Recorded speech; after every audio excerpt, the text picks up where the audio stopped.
Henry County Public Schools has installed book vending machines at all of our elementary schools and in the first floor lobby of our division office at 3300 Kings Mountain Road.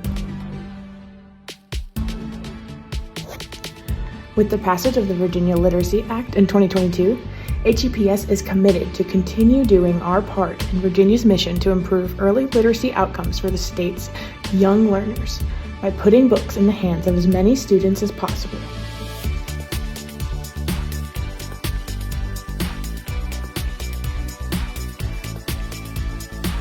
Books, as always, remain free to all students in Henry County.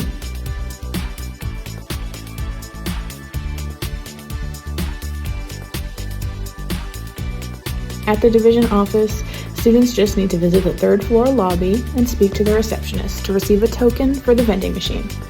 They can also still grab a free book from the shelf of books located near the vending machine in the lobby.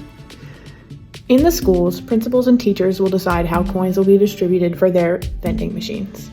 Now, let's get reading.